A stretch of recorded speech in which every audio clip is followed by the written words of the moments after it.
मैं 12-1 बजे सोने गया था, 8-9 घंटा मस्त सोया। जो बेड रिजर्वेशन है वो मैंने किया नहीं है। जैसा हर डिक्टेटर करता है, भागा। भागने के लिए क्या किया? हेलीकॉप्टर उड़ाया ऊपर।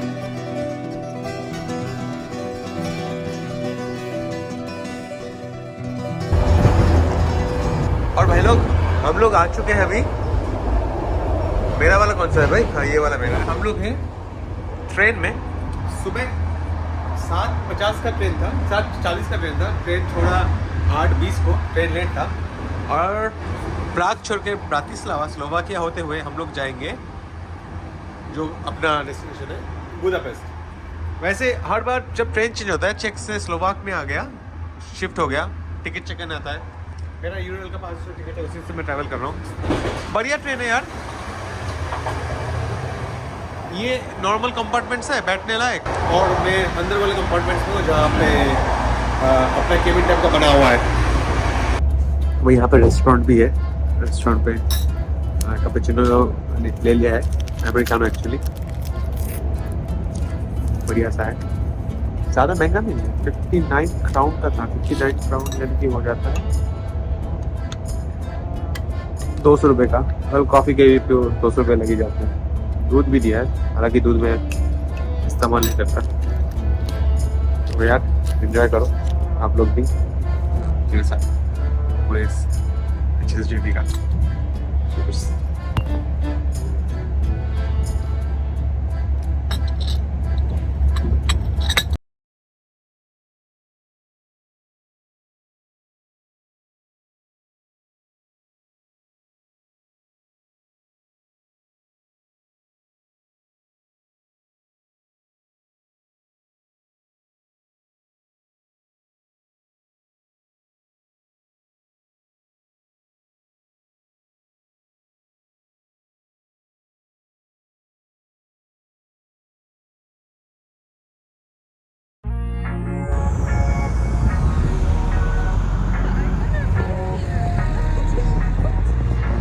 भाई बहुत ठंड है, बहुत ठंड है, बहुत ठंड है। हाथ पूरे कांप रहे हैं मेरे एकदम।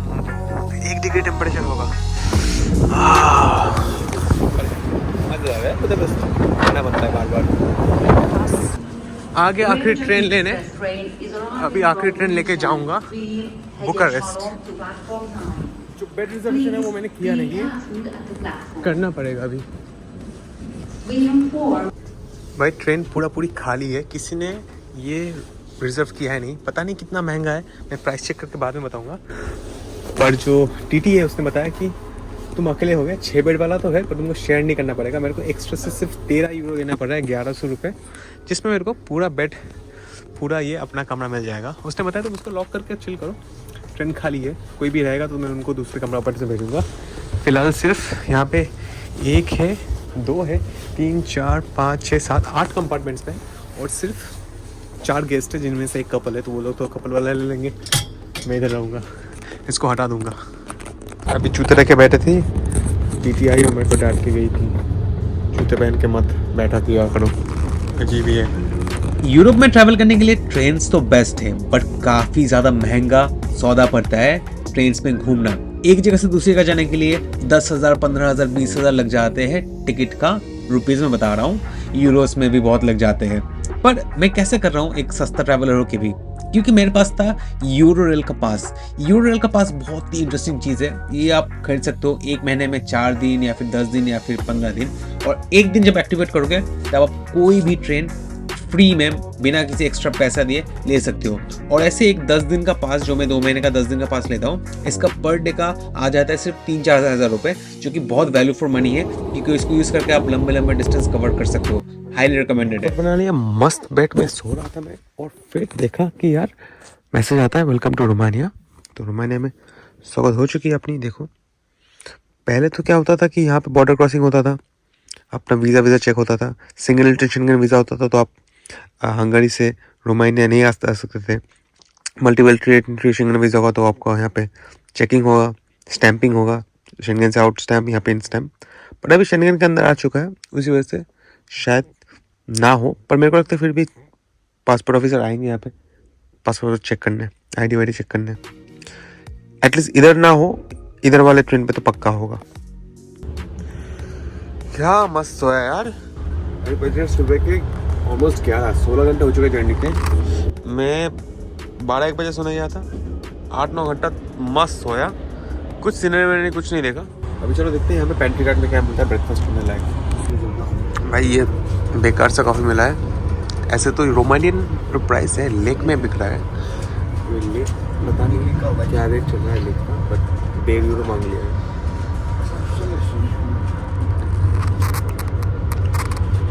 अंदर तो हीटेड था। 18 घंटे बाद हम लोग पहुँच गए हैं रोमानिया, उसकी राजधानी बुकारेस्ट, माई कंट्री नंबर 118। बाहर -5 डिग्री है। धूप की वजह से उतना ठंड नहीं लग रहा है। अगर क्लाउडी होता है तो फट जाता।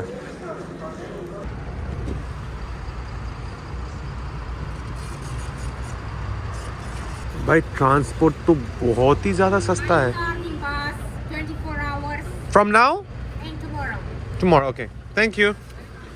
सिर्फ 8 लेक, यानी कि लेस देन 2 यूरो, समझ रहे हो? 8 लेक का मतलब हो जाता है 8 गुना 18। एक लेक रोमानियन लेक होता है 18 रुपये समथिंग। तो 8 लेक का मतलब हो गया 80-20 में रहते हैं 150 रुपये। 150 रुपये में 24 घंटे का ट्रांसपोर्ट मिल गया। यूरोप में तो बहुत सारी जगह पे 150 रुपये में 30 मिनट का भी ट्रांसपोर्ट नहीं मिलता है। स्वागत है ईस्टर्न यूरोप में, स्वागत है बुकारेस्ट में। ट्रांसपोर्ट कितना सस्ता है, बिना मेट्रो के ट्रैम और बसेस ले सकता हूँ 24 घंटे में जितना मर्जी, सिर्फ 8 लेक में। सही है।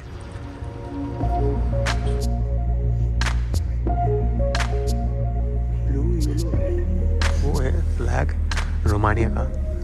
सामने कोई गाड़ी तो होगा जिनके बारे में अभी तक तो नहीं पता, पर पता चल जाएगा तो आप लोग के साथ शेयर कर दूंगा। मेट्रो में चलो, मेट्रो तो नहीं, ट्रैम में हूँ। वैसे ट्रैक्स की हालत ख़राब है, खटारा मारता है। रोड्स की हालत ख़राब है, तभी इतना खड़खड़ कर रहा है। सही है।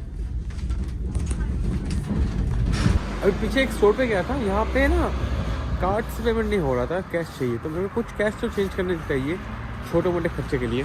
जैसे कि अभी हम लोग छोटे मोटे जगह पे हॉस्टल घर है, यहाँ पे जो हम लोग रहने वाले हैं, तो चाय कॉफ़ी पीने के लिए कार्ड नहीं चलेगा। ले यहाँ का कैंसिल होता है। बहुत ठंड है, -4 डिग्री है, हाथ जम रहा है। ये जैकेट बढ़िया है, पैंट डबल पहना हूँ तो ठीक है। अभी बस के लिए बैठ रहा हूँ, यहाँ से 1 घंटा दूर है सिटी सेंटर। सिटी सेंटर पहुँचते सनसेट हो जाएगा।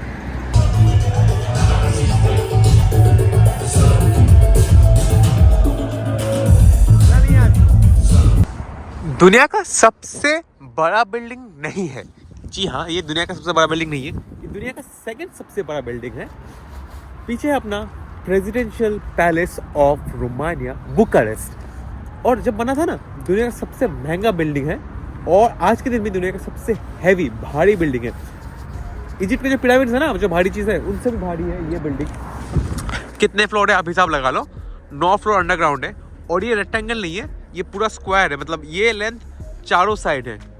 ये है प्रेसिडेंशियल बिल्डिंग, जो कि रोमानिया के डिक्टेटर टाइम के टाइम बनाना शुरू हुआ था। पर यहाँ का जो डिक्टेटर था उसको मार दिया गया, अपने ही लोगों ने मार दिया। ऑफ कोर्स डिक्टेटर को भगाओ, और 1989 में उसको भगाया, मार दिया गया, और 1991 में ये बिल्डिंग बन गया। रोमानिया के बारे में बहुत कुछ पता चला। अभी मैंने फ्री वॉकिंग टूर ले लिया है, धीरे धीरे आप लोगों को सब बताऊंगा। बट यार वेदर इतना ठंड है, धूप आप लोगों को दिख रहा होगा, पर -2-3 डिग्री है। हाथ निकाल के ब्लॉक करने का भी एनर्जी नहीं कर रहा है, सर दर्द कर रहा है, हालत खराब है इतने ठंड में हमारी रोमानिया में।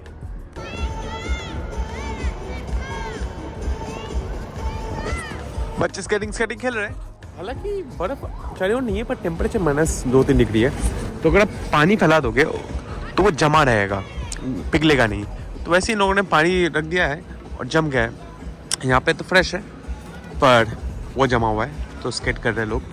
मैंने स्केटिंग किया था जिंदगी में 1-2 बार, स्वीडन में किया था 2 साल पहले, उसके बाद कभी खास किया नहीं स्केटिंग। रोमानिया बहुत ही ठंडा देश है, लैंडलॉक देश है, पूरा पॉपुलेशन इसका डिक्लाइनिंग हो रहा है थोड़ा। इसका टोटल पॉपुलेशन आज के दिन में लगभग कितना है, चेक करके बताता हूँ रुको। हवा में तीर मारने से फ़ायदा नहीं है। तो रोमानिया का पॉपुलेशन है आज के दिन में लगभग 2 करोड़। पहले 2.5 करोड़ हुआ करता था, गिर गया। इनको इंडिपेंडेंस 1989 में मिला जब सोवियत यूनियन सारी जगह ब्रेक करने लगा। तो सेम चीज़ है, डिक्टेटरशिप था, क्योंकि कम्युनिज्म करोगे, लेफ्ट साइड करोगे तो डिक्टेटर आएगा ही। बहुत ही अजीब डिक्टेटर था। उसका स्टोरी इंटरेस्टिंग है, मैं बताऊँगा।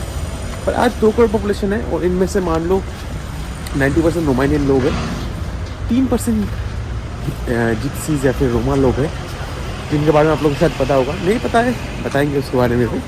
और कुछ लोग भी आ रहे हैं आजू बाजू देश से, अपने देसी भाई लोग भी इधर काम ढूंढने के लिए आ रहे हैं। पर फ़ायदा उतना नहीं है क्योंकि यहाँ पे सैलरी बहुत ही कम है। मिनिमम सैलरी $500 के आसपास, 500 यूरो, 45,000, बहुत ही कम है। रोमानिया सैलरी के हिसाब से थोड़ा महंगा लग रहा है मेरे को। सब कुछ खाना वाना उतना सस्ता नहीं है। इनका जो करेंसी है लेओ, दिखाऊंगा आप लोगों को, मेरे पास है। लेओ का मतलब है लायन।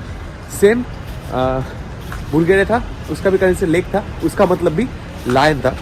बाकी बुकारेस्ट छोड़ के 2-3 बड़े बड़े शहर है, 2-3 एक्चुअली रीजन्स है। मेन जो रीजन हम लोग यहाँ पे है, सदर्न रीजन का एक नाम है, नॉर्थ ईस्ट में एक रीजन है उसका नाम कुछ और है, और नॉर्थ वेस्ट में, नॉर्थ ईस्ट वाला रीजन का नाम है मोल्दोवा, और नॉर्थ वेस्ट का नाम है ट्रांस साइबेरिया, कुछ ऐसा नाम है। नाम सब अलग अलग अजीब अजीब है।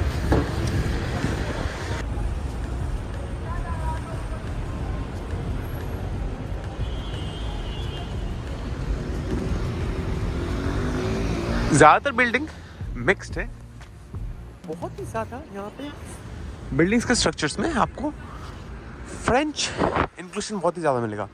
फ्रेंच आर्किटेक्चर का बहुत ही यहाँ पे ज़्यादा यूज़ किया गया। ये सारा फ्रेंच आर्किटेक्ट है, सब कुछ फ्रेंच आर्किटेक्ट। ये भी फ्रेंच आर्किटेक्ट, भले ये था तो सोवियत यूनियन के अंदर, पर इन्होंने फ्रेंच आर्किटेक्ट को बहुत ही ज़्यादा अपना लिया है।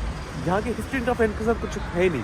फ्रेंच कभी यहाँ पे रूल भी नहीं किया है। यहाँ का हिस्ट्री है मेनली इटालियंस के साथ, क्योंकि रोमन एम्पायर यहाँ पे था, फिर ऑटोमन आ गया, फिर ऑटोमन को भगा दिया, फिर क्या, फिर कम्युनिज्म आ गया।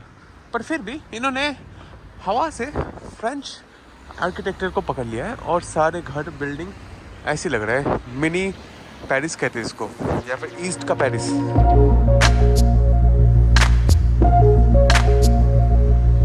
देखो, किसी देश में जा रहे हो तो उसका इतिहास जानना बहुत ही ज़्यादा इम्पोर्टेंट है। तो यहाँ के जो लोग थे रोमानियन थे, मतलब इटालियन थे, तो क्या हो जाते हैं उनको कहते हैं हम लोग लैटिन लोग। फिर रशियन भी थे, तो ये लोग लैटिन और रशियंस का मिक्स है, लैटिन और स्लाविक का अच्छा सा खिचड़ी मिक्स है। तो लोग यहाँ पे बहुत यूनिक है, बहुत ही सुंदर है, बहुत इंटरेस्टिंग है। पर यूरोप में एक कल्चर हुआ करता था, सबको चाहिए था राजा, और राजा था नहीं तो लोग क्या करते थे, आजू बाजू देश से राजा लाता था। वैसे यहाँ का एक बहुत इंपॉर्टेंट राजा ये है, वैसे है तो रोमानिया का राजा, पर इसको लाया गया था जर्मनी से। पहले के टाइम में ना ऑस्ट्रिया, हंगरी, बेल्जियम, फ्रांस, वहाँ से बोलते थे आओ हमारे देश को रूल करो। राजा बुला बुला के भाड़े पे लिया जाता था। तो वो एक मॉडर्न राजा है जिसने रोमानिया को रूल किया है। पर बंदा ना बहुत ही टाइम का मतलब परफेक्ट था, पर रोमानिया लोग बहुत ही चिल्ड हुआ करते थे। उसी वजह से वहाँ का जो घड़ी है पीछे उसका, उसने क्या किया था, घड़ी 20 मिनट फास्ट कर दिया। वहाँ पे कितना बज रहा है, वहाँ पे बज रहा है देखो 4:20 बज रहा है ना, एक्चुअल में अभी 3:55 हो रहा है। तो उसने घड़ी 20 मिनट फास्ट कर दिया था। ये आज से ये घड़ी आज भी वही 20 मिनट फास्ट ही है। बढ़िया इंटरेस्टिंग बंदा है। फिर क्या हुआ, फिर ये मर गया। फिर इसका एक सक्सेसर था, उसने वर्ल्ड वॉर 2 के टाइम, क्योंकि रोमानिया का आधा पार्ट आज हंगरी के पास था, तो हंगरी के साथ युद्ध कर दिया। पर जर्मनी क्योंकि हंगरी के साइड था, तो इसका पूर्वज जो जर्मनी से लाए गए थे, तो इन्होंने इनको डिसोन कर दिया। ये बहुत ही खिचड़ी, अजीब ही खिचड़ी चलता रहता है राजा लोगों का। मैं बढ़िया हूँ, मेरा खिचड़ी नहीं है। वो इम्पोर्टेंट जो बिल्डिंग देख रहे हो आप, वो है यहाँ का क्या कहते हैं कल्चरल बिल्डिंग। वो छोड़ दो, ये बिल्डिंग बात है। ये था कम्युनिस्ट पार्टी का हेडक्वार्टर। देखो, वर्ल्ड वॉर 2 खत्म हो गया, पूरा ईस्टर्न यूरोप आ गया था सोवियत यूनियन के अंदर, और हर जगह पे कम्युनिस्ट लीडर था। और इनका जो डिक्टेटर था, नाम याद नहीं आ रहा, सी से कुछ है नाम, वो 1965 से लेके 1989 तक रूल किया है। आप हिसाब लगा लो कितने साल होते हैं, 85, 75, 85, मान लो बहुत सारे साल रूल कर लिया, तो वो ना वहाँ पे रहता था और प्योर डिक्टेटर था, हर जगह पे अपना गुणगान गाता था। तो 1989 में हर जगह पे रेवोल्यूशन शुरू हो गया। रेवोल्यूशन शुरू होने के बाद पूरे जैसे बर्लिन का वॉल गिर गया, फिर चेकोस्लोवाकिया, बाकी सारी जगह पे फ्रीडम मिल रहा था सोवियत यूनियन से। तो यहाँ पे भी सेम चीज़, त्रेस्पोली में एक शहर है, वहाँ पे एक छोटा प्रोटेस्ट स्टार्ट हुआ और प्रोटेस्ट छोटा होते होते इतना बड़ा हो गया कि सारी जनता इधर आ गए। इधर आने के बाद यहाँ पे प्रोटेस्ट करने लगा। एक फोटो नेट में दिखाया जाता है, पूरा रोमानिया का बुकारेस्ट भरा पड़ा था लोगों से, पूरे रोमानिया के लोग से, कि बोलो भाई डिक्टेटर तुम यहाँ से भागो। तो डिक्टेटर क्या किया, जैसा हर डिक्टेटर करता है, भागा। भागने के लिए क्या किया, हेलीकॉप्टर बुलाया ऊपर, हेलीकॉप्टर बुला के खुद और अपनी बीवी को लेके भागने लगा। भागते भागते हेलीकॉप्टर में तो रेडियो रहता है, उस टाइम में रेडियो बहुत ही पॉपुलर चीज़ था। रेडियो में हेलीकॉप्टर का जो पायलट है वो सुन रहा है, साला पूरा देश इसके खिलाफ है, मैं क्यों इसका दोस्त बनूं। हेलीकॉप्टर वाले ने अचानक जंगल के बीच में हेलीकॉप्टर उतारा और बोला भागो, यहाँ से भागो। तो सोचो, देश का डिक्टेटर जब राजा रहता है फकीर बनता है, इतना फकीर बनता है कि उसका खुद का हेलीकॉप्टर उसको बीच जंगल में छोड़ दिया। अभी इन दोनों ने, मतलब बीवी और डिक्टेटर की बीवी, शुरू कर दिए हिचहाइक करना, लिफ्ट लेके जाना। तो अचानक रास्ते में गाड़ी रुका और पूरी कंट्री को पता है कि कौन है इनका, कौन इन दोनों कौन है, क्योंकि इनका फोटो हर जगह रहता है। इनका डिक्टेटर, जैसे इंडिया में कोई भी जो भी लीडर रहता है, पूरी जनता को पता है लीडर का नाम क्या है, तो वैसे यहाँ पे लीडर को पता है। तो एक बंदे ने उसको लिफ्ट दिया, पर वो कंफ्यूज हो गया, साला पूरी दुनिया यह कर रहा है मेरे लिए, पूरी दुनिया इसके अगेंस्ट है और मैं इसको लिफ्ट दे रहा हूँ, पर बिना लिफ्ट दे छोड़ भी नहीं सकता, अपना लीडर है, डिक्टेटर है। तो उसने क्या किया, सामने रास्ते में पुलिस देखा, पुलिस को रोका, बोला भाई पुलिस, छोटे मोटे गार्ड पुलिस से बोला भाई ये अपना डिक्टेटर है, अपना लीडर है, इसको रखो, मेरे से नहीं, मेरे गाड़ी में नहीं ले सकते मैं। पुलिस ने ले लिया। पुलिस भी कंफ्यूज, साला ये तो अपना लीडर था एक दिन पहले, आज तो फकीर बन चुका है, इसके साथ क्या किया जाए। तो फिर उसने अपने सीनियर्स को फ़ोन किया। सीनियर्स ने बताया कि अपने आजू में जो भी पुलिस स्टेशन है, थाना में, उसको रोको। फिर उसको थाने में रोका गया। 2 दिन बाद उसका वो हुआ, ट्रायल हुआ। ट्रायल मतलब कोर्ट में सुनवाई हुई, 1.5 घंटे का सुनवाई हुई और सुनवाई में बोला गया इसको मारा जाएगा। उसी दिन इसको और इसकी बीवी को मार दिया गया। मतलब सोचो ऐसा किस डिक्टेटर के साथ होता है, फकीर हालत था। ज़्यादातर डिक्टेटर भाग जाते हैं। अभी जैसे सीरिया का डिक्टेटर, वो भाग गया, वो अभी रशिया में सेफ बैठा है। जितने भी लीडर्स भागते थे, दिमाग से भाग देते थे। इस बेचारे डिक्टेटर का इतना पैसा कमाया, इतना रूल किया, इतना शासन किया, पर ऐसी हालत हुई कि खुद का हेलीकॉप्टर ड्राइवर भी उसको छोड़ दिया, खुद का लोगों ने उसको एग्जीक्यूट कर दिया लीगली। उसको फांसी तो नहीं, गोली मार के मारा गया उसको, उसको बीवी को। ये हालत हो गया था यहाँ के डिक्टेटरशिप का। उसके बाद 1989 के बाद फिर से इलेक्शन हुआ, फिर नया पार्टी रेडी हुआ और फिर तब से रोमानिया धीरे धीरे EU भी ज्वाइन किया है। आज के दिन में शेंगन में भी है। ये है हालत रोमानिया का। आपको इतिहास मैंने शॉर्ट में या फिर लॉन्ग में बता दिया। देखो पूरा फ्रेंच टाइप बिल्डिंग। हम लोग हैं ओल्ड टाउन में, बट 1800 समथिंग साल में ओल्ड टाउन पूरा जल गया था। इस जल जाने की वजह से आज का जो ओल्ड टाउन है उतना ओल्ड नहीं लगता है, मॉडर्न है, फिर भी हालत ख़राब है। देखो सब कुछ टूटे फूटे, बहुत सारे घर यहाँ पे टूटे फूटे हैं। और जिन जिन घर पे लाल मार्क किया है ना, इसका मतलब सरकार ने बता दिया है कि भाई यहाँ पे अपने रिस्क पे रहो। यहाँ पे अगर रहोगे छोटा मोटा अर्थक्वेक होगा, 5-6 मैग्नीट्यूड का, पूरा बिल्डिंग टूट जाएगा, अपने रिस्क पे रहो। सरकार के पास उतना पैसा नहीं है कि सारे बिल्डिंग लेके ठीक कर पाए, क्योंकि बिल्डिंग प्राइवेटली ओन्ड है। तो जो खुद से ठीक कराएंगे ठीक है, और जो बिल्डिंग सरकार के हाथ में है वो सरकार ठीक करने की कोशिश कर रहा है। पर बुकारेस्ट उतना चार्मिंग लगा नहीं। कहते तो ईस्ट का पेरिस, पर बहुत ही लेम था। तो यहाँ पे 1 से 2 दिन मैक्सिमम आप बिता सकते हो रोमानिया के कैपिटल पे। पर रोमानिया के आउटस्कर्ट्स में बहुत सारी इंटरेस्टिंग जगह है। 1-2 जगह एक्सप्लोर करेंगे इसी ट्रिप में, और आगे आने वाले फ्यूचर ट्रिप्स में और भी अच्छे से यूरोप एक्सप्लोर करेंगे आपके एक्सप्लोरर राजा के साथ।